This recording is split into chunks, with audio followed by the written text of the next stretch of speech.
Kenapa sih hidup saya susah, sengsara sekali? Bisa jadi utang-utang kita nggak selesai-selesai, masalah kita nggak kelar-kelar, kehidupan rumah tangga berantakan. Bisa jadi sebab lisan kita itu nggak dijaga. Jadi hati-hati sekali. Nah ini tadi dalam surah Asy-Syura ayat ke-42.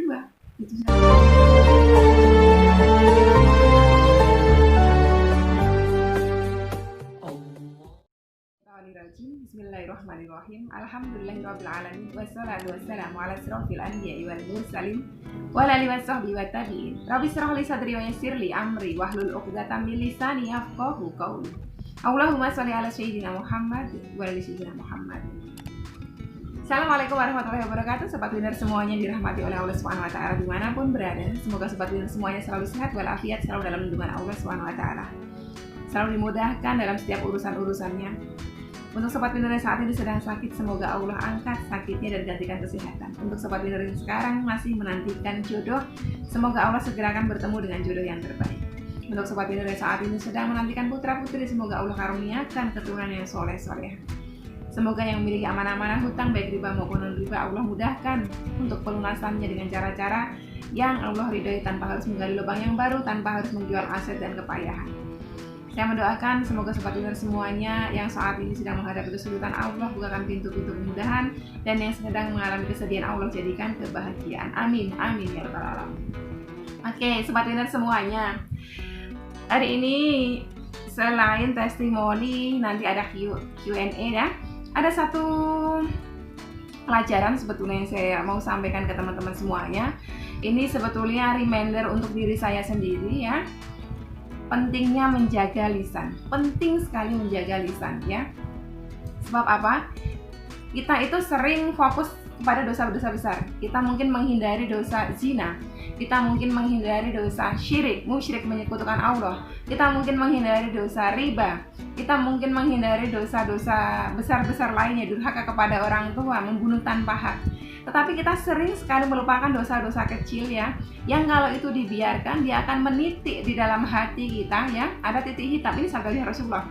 Ada titik hitam di dalam hati kita yang lama-kelamaan kalau dibiarkan, dosa-dosa kecil itulah yang akan memenuhi hati kita. Titik-titik kecil tadi itu nanti akan penuh di dalam hati kita sehingga menjadi hasad ya. Semacam kalau pisau itu karatan sudah nggak bisa dibersihkan karena udah kebal dengan karatnya. Begitu juga dengan dosa yang dianggap kecil, yang dianggap sepele, dosa lisan. Lisan ini itu penting sekali kita menjaganya ya. Penting sekali, apalagi yang demen sekali mainan sosmed ya. Kadang nonton di channel A, di channel B, ninggalin komen. Dengan entengnya jarinya ngetik, nggak taunya pemilik channel ini sakit hati, nggak taunya orang yang baca sakit hati, sampai seumur hidup ya nggak dihapus itu tulisan, dosanya itu akan terus mengalir ya. Kalau amal soleh yang mengalir enak, tapi ini dosa jari yang mengalir terus gitu, dicatat terus oleh satu malaikat ya. Nah, Rasulullah SAW bersabda, keselamatan manusia tergantung kepada kemampuannya menjaga lisan. Hadis riwayat Bukhari. Ya, ada lagi sabdanya Rasulullah yang lain. Barang siapa yang beriman kepada Allah dan hari akhir, maka hendaklah ia berkata baik atau hendaklah ia diam.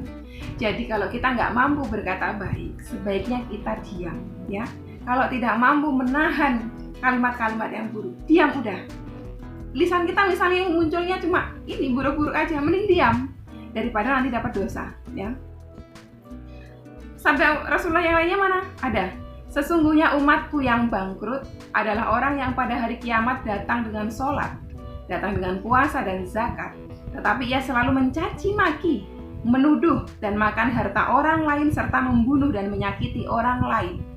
Setelah itu pahalanya diambil untuk diberikan kepada setiap orang yang mereka hingga pahalanya dihabisi, yang mereka sakiti hingga pahalanya habis. Sementara tuntutan mereka banyak yang belum terpenuhi. Selanjutnya, sebagian dosa dari setiap orang dari mereka diambil dan dibebankan kepada orang tersebut hingga akhirnya ia dilemparkan ke dalam neraka. Jadi intinya, satu orang kita sakitin, suatu saat di yaumil akhir sana, orang itu akan datang dia gak redho. Misalnya kita mau masuk surga, tapi karena kita menyakiti hati dia, si fulan ini gak redho sama kita, diambil pahala kita dikasihkan. Nanti datang lagi satu lagi, nggak ridho lagi dengan ucapan kita waktu di dunia dan belum minta maaf, nggak ridho, pahala kita dikasihkan. Begitu lagi yang ketiga, selanjutnya sampai ke berapa? Dikasihkan semua pahala kita habis, dosanya orang tersebut ditimpakan kepada kita hingga kita diseret ke api neraka. Itu kalau bicara neraka. Karena pasti berpikirnya gini, urusan neraka mah urusan ntar-ntar aja ya. Jangan salah, di dunia juga ada balasannya. Kalau kita semakin banyak menyakiti hati orang lain dan orang lain tersebut tidak ridho terhadap kita, ya, bisa jadi itu yang membuat hidup kita sulit sampai dengan saat ini. Jangan dipikir rahmat Allah tidak turun hanya karena dosa besar kita zina, hanya karena dosa besar kita musyrik, hanya karena dosa besar kita riba. Tidak seperti itu juga. Itu sudah jelas, dosa besar itu sudah jelas membuat rahmat Allah yang mau turun itu mental. Tapi dosa-dosa kecil seperti dosa lisan ini yang kadang kita anggap enteng, itu juga menyebabkan hidup kita sengsara, ya. Karena banyak orang yang nggak ridho terhadap kita, Allah nggak ridho juga terhadap kita, gitu loh. Ya, ini saya kasih contoh kenapa sih saya Mbak Ulin tiba-tiba bahas ini. Karena banyak sekali fenomena-fenomena netizen budiman, netizen soleh-soleha yang suka sekali mampir ke channelnya orang ya, ninggalin jejaknya jejak keburukan. Saya kasih contoh ini ya, saya tunjukkan saja. Semoga beliaunya nonton ya. Ini nama beliau Sandra, saya nggak tahu nama asli apa bukan. Rak jelas ya. Ini beliau komen di video pertama saya. Video pertama saya yang saya sharing di situ, saya mendapatkan pertolongan 25 juta ya. Di kolom komentar saya ada tuliskan selawatnya selawat apa? Selawat Nabi ya. Selawat Nabi itu yang mana? Allahumma sholli ala sayyidina Muhammad wa ala ali sayyidina Muhammad, atau selawat Nabi yang Allahumma sholli ala Muhammad wa ala ali Muhammad ya. Dan juga selawat Jibril. Waktu itu saya mengenalnya baru 2 selawat itu. Dan saya berpikir di video selanjutnya saya akan kasih tahu ya. Nah, ini beliau termasuk orang yang gak sabar nih. Rak jelas. Selawat yang mana maksudmu? Selawat Nabi kan banyak, isinya kok cuma keluh kesahmu aja, nggak ada keterangannya. Rak jelas. Saya ikutin ininya beliau, kurang lebihnya seperti itu ya. Buat Ibu Sandra yang soleha, saya mendoakan semoga panjenengan disentuh Allah dengan hidayah, sehingga panjenengan mungkin bertutur kata lebih santun lagi, lebih lembut lagi ya. Karena saya rasa secara usia mungkin panjenengan jauh lebih tua dari saya, harusnya berkatanya lebih bijak daripada saya.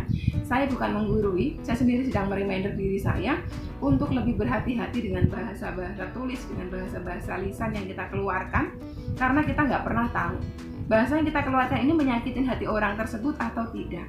Kalau sampai menyakiti hati orang tersebut, akankah orang tersebut ridho sama saya apa tidak, gitu kan? Kalau orang tersebut gak ridho sama saya, kira-kira Tuhanku, Allah, Robku itu ridho nggak sama saya? Bisa jadi kesengsaraanku selama ini sebab terlalu banyak lisanku menyakiti hati orang lain. Ya, ini murni pure, betul-betul saya reminder diri saya dan seluruh sahabat UJR. Barangkali sobat winner ya bisa diambil pelajarannya, monggo silahkan ya. Saya tidak ada maksud untuk apa-apa terhadap ibu ini ya. Ini masih tahapannya netizen yang budiman ini masih nggak terlalu parah. Ada beberapa yang kalimat-kalimat kotor, bahkan ada satu yang namanya Rasulullah itu disandingkan dengan sesuatu yang nggak layak, yang di situ saya langsung blokir ya, saya langsung report ke pihak YouTube. Dan memang saya udah nggak mau bicara apa-apa lagi karena saya selalu ngikutin quotes-nya idola saya, Gus Mus ya. Saya tidak menyukai konflik dan saya tidak mau mengomentari konflik. Jadi waktu saya nggak komentarin, udah saya biarkan aja, biar jadi urusannya Allah, karena yang disandingkan ini adalah namanya Rasulullah. Jadi ada kadang netizen tuh seperti itu tuh kadang nggak mikir gitu loh. Buat apa sih? Keuntungannya apa sih? Kepuasan batin gitu kan? Karena kalau ada kalimat-kalimat yang bagus, ya kalimat-kalimat yang santun, kalimat-kalimat yang halus, kenapa harus pakai kata-kata rak jelas gitu? Kenapa harus pakai kalimat-kalimat seperti itu sih ibu gitu kan? Ada kok kalimat-kalimat yang lain yang baik, misalnya pengen tahu selawatnya, Mbak, yang selawatnya mana? Banyak kok. Di video yang sama itu komentar banyak sekali. Ada yang menanyakan, Mbak, boleh tahu selawatnya yang mana? Saya kasih tahu gitu. Saya dengan sabar saya kasih tahu gitu. Bahkan kadang saya rekomendasikan silakan ditonton video saya yang ini gitu ya. Karena di dalam video ini ada penjelasan mengenai pertanyaan yang panjenengan utarakan ya. Daripada seperti itu tadi, rak jelas gitu kan? Apa sih untungnya apa? Kepuasan batin gitu kan? Buat apa gitu kan? Nah, Selain tadi sabdanya Rasulullah ya, di dalam Al-Quran juga banyak sekali diterangkan dalam surah Al-Ahzab ayat ke-58. Dan orang-orang yang menyakiti orang-orang yang mukmin dan mukminat tanpa kesalahan yang mereka perbuat, ya kan? Maka sesungguhnya mereka telah memikul kebohongan dan dosa yang nyata, ya. Menyakiti hati orang mukmin dan mukminat tanpa kesalahan yang mereka perbuat. Apa yang diperbuat orang-orang di sosial media itu apa? Sampai kita memaki-maki mereka, sampai kita harus meninggalkan komentar-komentar negatif yang menyakiti hati mereka. Apa yang mereka perbuat? Nanti kita yang rugi, ya. Dalam surah Asy-Syura 42, sesungguhnya dosa besar itu atas orang-orang yang berbuat zalim kepada manusia dan melampaui batas di muka bumi tanpa hak. Mereka itu mendapat azab yang pedih. Azab di sini dimaksud bisa jadi azab dunia, bisa jadi juga nanti di akhirat. Jadi kalau kita, kenapa sih hidup saya susah, sengsara sekali? Bisa jadi utang-utang kita nggak selesai-selesai, masalah kita nggak kelar-kelar, kehidupan rumah tangga berantakan, bisa jadi sebab lisan kita itu nggak dijaga.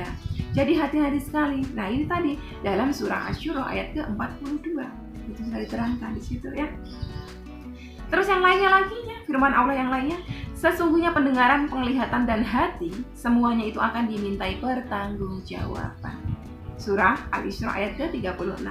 Saya selalu katakan di akhir video saya biasanya, silakan sampaikan saran, kritik, ya, dengan cara-cara yang sopan, dengan cara-cara yang santun, karena apapun yang kita keluarkan dari lisan kita akan dimintai pertanggungjawaban oleh Allah SWT nanti di yaumil akhir, ya. Tiada suatu kalimat pun yang diucapkan melainkan ada di dekatnya malaikat pengawas yang selalu hadir. Surah Qaf ayat ke-18. Jadi malaikatnya Allah itu selalu berjaga-jaga di sekitar kita. Apapun satu kalimat yang kita ucapkan, malaikatnya Allah tuh catat gitu kan. Ya, kalau kita menyakiti hati si fulan nggak ridho, malaikat juga catat. Semakin banyak catatan-catatan dosa kita sebab lisan kita, nanti ya di yaumil akhir sana, pada saat dihisab, kita jadi manusia yang rugi seperti kata Rasulullah tadi. Bahkan di dunia juga kita rugi, karena itu semuanya yang akan menghambat rezeki kita, itu semuanya yang akan mempersulit hidup kita. Hidup kita tadinya mau diberikan rahmat oleh Allah supaya mudah, jadinya terhambat karena apa? Banyak sekali hasad di hatinya sini, hasad, penuh dengan hasad, penuh dengan dengki, penuh dengan iri, penuh dengan benci, penuh dengan dendam. Yang sesungguhnya mungkin orang-orang yang dia benci, yang dia sakit hati itu nggak ngapa-ngapain gitu loh. Berarti apa? Di sininya yang kudu diperbaiki, di sininya. Ya, oke teman-teman, video ini semoga bisa memberikan manfaat, terutama buat diri saya sendiri, untuk lebih berhati-hati lagi dalam mengucapkan, dalam bertutur kata, ya, dalam menjaga lisan, ya. Begitu juga buat sobat winner semuanya, sahabatku UCR juga seperti itu. Dijaga lisannya itu penting sekali supaya rahmatnya Allah, supaya malaikat pembawa rahmatnya itu turun, ya, turun mendekat sama kita itu enak, ya. Jangan sampai malaikat pembawa rahmat turun mendekat sama kita, hati kita itu penuh dengan hasad, penuh dengan dengki.